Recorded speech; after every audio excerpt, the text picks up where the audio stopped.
नमस्कार, आप देख रहे हैं 4 PM और मैं हूं आपके साथ निधि तिवारी। हर कोई आजकल पूछ रहा है कि आखिर बिहार एनडीए में इन दिनों चल क्या रहा है।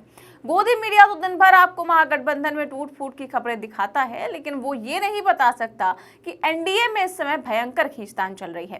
कहीं कोई धरना दे रहा है तो कहीं नारेबाजी चल रही है। सीट बंटवारे की बात तो जितनी उथल पुथल मची हुई है, उसे देखकर तो लग रहा है कि चुनाव से पहले ही ना कहीं ये गठबंधन बिखर जाए। जिस तरीके से नीतीश, बीजेपी, चिराग, मांझी और कुशवाहा एक दूसरे से सीटों, सिंबल और उम्मीदवारों को लेकर लड़े जा रहे हैं, वो देखने वाला है। मोदी जो कहते थे एक अकेला सब पर भारी है, उन पर अपने सहयोगी कितने भारी पड़ रहे हैं, बताएंगे आपको इस रिपोर्ट में। तो बिहार की सियासत में इस वक्त जो नजारा है, उसे देखकर कोई भी कह देगा कि अब ये गठबंधन नहीं, गड़बड़ झाला है।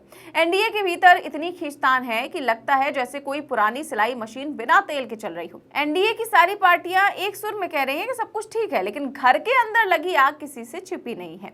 और इस बार तो आग ऐसी लगी है कि खुद अमित शाह इसे नहीं बुझा पा रहे हैं। एक ओर जहां नीतीश बनाम चिराग चल रहा है, तो वहीं दूसरी तरफ नीतीश, कुशवाहा, मांझी बनाम भाजपा दिखाई दे रहा है। अब जरा कहानी को समझिए। हुआ ये कि बीजेपी ने अपने सहयोगी चिराग पासवान को बिना नीतीश कुमार से सलाह लिए सीधे 29 सीटें थमा दी। बस यहीं से शुरू हुआ असली सियासी तूफान। ऐसा लग रहा है कि चिराग पासवान को अपनों की ही नजर लग गई है। बीजेपी की केंद्रीय नेतृत्व ने चिराग पासवान को 29 सीटों का तोहफा क्या दिया। न केवल राज्य के मुख्यमंत्री नीतीश कुमार नाराज हुए, बल्कि जीतन राम मांझी और राष्ट्रीय लोक मोर्चा के राष्ट्रीय अध्यक्ष उपेंद्र कुशवाहा तक भड़क गए। सबका यही मानना है कि सीट बंटवारे में चिराग पासवान को ज्यादा तवज्जो दी गई है। नीतीश कुमार जो पहले ही बीजेपी की चालों से खफा थे, इस बार पूरी तरह से भड़क गए। उन्हें लगा कि बीजेपी उनके सिर पर चिराग को बैठाने की कोशिश कर रही है, और फिर नीतीश ने वो कर दिखाया जिसकी ना तो बीजेपी ने कल्पना की थी और ना ही चिराग ने।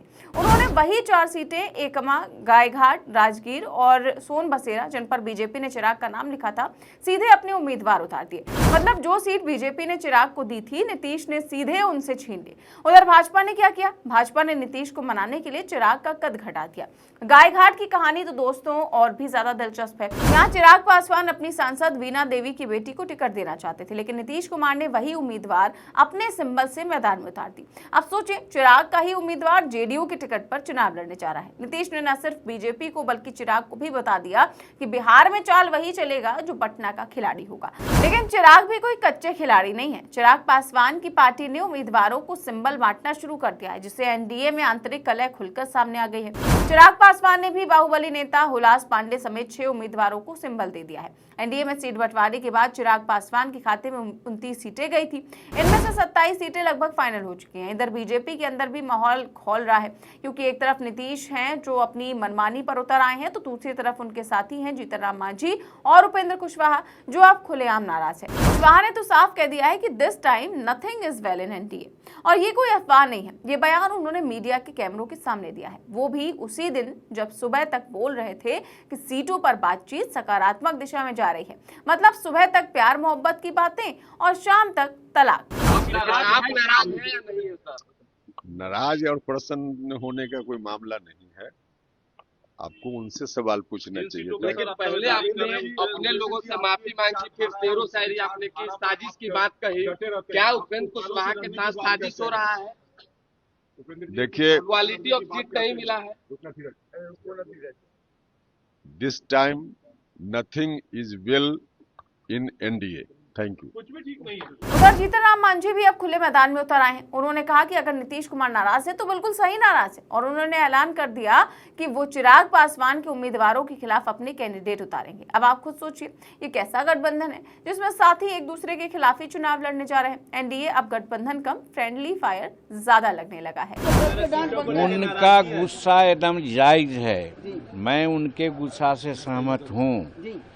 जब डिसीजन हो गया है, तब फिर जदयू के सीट पर कोई दूसरा क्यों सिंबल दे रहा है, और हम उनसे सहमत होते हुए हम भी जो बोध गया से पार्टिकुलर नेता का जो सीट मिला है वहाँ, और मखदुमपुर से जो सीट मिला है वहाँ भी हम अपना लोगों को सिंबल दे रहे हैं। यानी कि चिराग के उम्मीदवार के खिलाफ हम नाम नहीं जानते हैं, लेकिन हम नीतीश कुमार जी के स्टेप से सहमत होते हुए हम भी 2 जगह अपना सिंबल दे रहे हैं। आपके उम्मीदवारों की लिस्ट तय हो गई है? हाँ, तय हो गई। मांझी की जो स्थिति बनी हुई है अभी बिहार की, बिहार में क्या कहिएगा? 1 ग्राम एनडीए हम लोग जीतेंगे बहुत बहुमत से। लेकिन एक दल है जो लगातार प्रेशर बना रहा है एनडीए पर। एगो से कहा अकेला चना भाड़ नहीं फोड़ता है। वैसे बीजेपी की मुश्किलें यहीं खत्म नहीं होती। उनके अपने दफ्तर के बाहर अब कार्यकर्ताओं की भीड़ उमड़ पड़ी है, नारेबाजी हो रही है, टिकट बेचने के आरोप लग रहे हैं। जिन्हें टिकट नहीं मिला वो धरना दे रहे हैं और जिनको मिला उन्हें लोग पैराशूट उम्मीदवार कह रहे हैं। पटना के बीजेपी दफ्तर के बाहर माहौल ऐसा है जैसे किसी शादी में बाराती और घराती दोनों में आपस में झगड़ा हो गया हो। हर कोई अपने अपने हक की मांग कर रहा है। अब देखिए, सबका यही मानना है कि सीट बंटवारे में चिराग पासवान को ज्यादा तवज्जो तो दी गई है। इसका असर भी दिखा। जब बीजेपी ने 71 सीटों की सूची जारी की तो उसमें 4 सीटें वो भी शामिल थी जिसे बीजेपी ने लोजपा के खाते में डाला था। लालगंज, अलवर, हिसुआ और गया सीट पर भाजपा के उम्मीदवार चुनाव लड़ेंगे। ये वो सीटें हैं जो चिराग के उम्मीदवारों को मिलनी चाहिए थी। ऐसे में जो चिराग 29 सीटें लेकर काफी फैल रहे थे वो अब दबाव में है। अब बात करते हैं नीतीश कुमार की रणनीति की। राजनीति में उन्हें यूं ही चालाक चाणक्य नहीं कहा जाता। बीजेपी ने सोचा था कि वो चिराग पासवान को सामने रखकर पासवान वोट बैंक को अपने साथ जोड़ लेगी, लेकिन नीतीश कुमार ने पहले ही चाल चलकर बीजेपी की पूरी स्क्रिप्ट फाड़ दी। अब देखिए, चर्चा ये भी है कि एनडीए में जो सीटों को लेकर के खिचड़ी बन गई है उससे नीतीश तो खुश नहीं है और नीतीश कुमार ने कांग्रेस और तेजस्वी यादव से बैकडोर बातचीत भी शुरू कर दी है। कुछ खबरें तो ये भी कह रही हैं कि नीतीश ने खुद पहल की है। अब ये बातचीत वाकई में हो रही है या बस बीजेपी पर दबाव बनाने का तरीका है, ये आने वाले वक्त में साफ होगा। लेकिन इतना तो तय है कि नीतीश कुमार ने अपने पास एक प्लान बी जरूर रख लिया है। नीतीश की राजनीति हमेशा बैकअप पॉलिटिक्स की रही है। अगर गठबंधन टूटे तो वो पहले से ही अगले ठिकाने की तलाश रखते हैं। इस बार भी वैसा ही लग रहा है। बीजेपी को लगता है कि नीतीश उनके साथ है, लेकिन असल में नीतीश अपने अगले ठिकाने पर नजर गड़ाए बैठे हैं। 2020 में चिराग ने जेडीयू को नुकसान पहुंचाया था और अब 2025 में नीतीश वही हिसाब बराबर कर रहे हैं। अब उधर देखिए अमित शाह का प्लान। दिल्ली से खबर आई कि जब नीतीश, मांझी और कुशवाहा सब नाराज हुए तो मोदी जी ने नीतीश कुमार को फोन किया। बातचीत सौहार्दपूर्ण बताई गई, लेकिन उस सौहार्द में भी चिंगारी बाकी थी, क्योंकि उसी फोन कॉल के बाद नीतीश ने और आक्रामक रुख अपना लिया। अब हालत ये है कि अमित शाह खुद 15 से 18 अक्टूबर तक पटना में कैंप करने जा रहे हैं। मतलब अब दिल्ली से नहीं, सीधे पटना से डैमेज कंट्रोल होगा। बीजेपी इस वक्त दोहरी मुश्किल में है। एक तरफ नीतीश है, दूसरी तरफ उनके अपने सहयोगी जो टिकट बंटवारे से नाराज है। अब अंदर खाने ये भी चर्चा है कि सीट शेयरिंग का नया फॉर्मूला तैयार किया जा रहा है।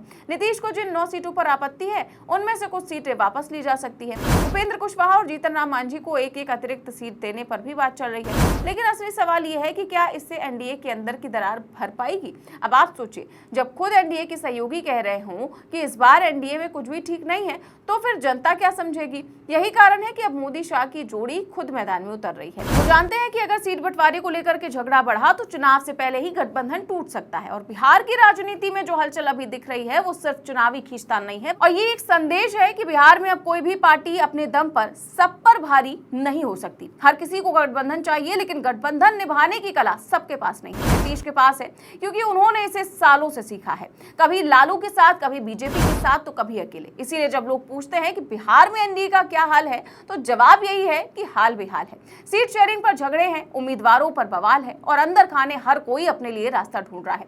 नीतीश बाबू अपनी चाल चल चुके हैं और अब बीजेपी को समझ आ गया है कि बिहार में एक अकेला सब पर भारी नहीं, बल्कि सब मिलकर ही भारी पड़ सकते हैं। इस पूरे मामले को लेकर के फिलहाल आप क्या सोचते हैं, हमें कमेंट बॉक्स में अपनी राय जरूर दें। चैनल को सब्सक्राइब भी करें और ज्वाइन भी करें। देश और दुनिया की तमाम बड़ी खबरें जानने के लिए देखते रहिए 4PM न्यूज नेटवर्क। नमस्कार।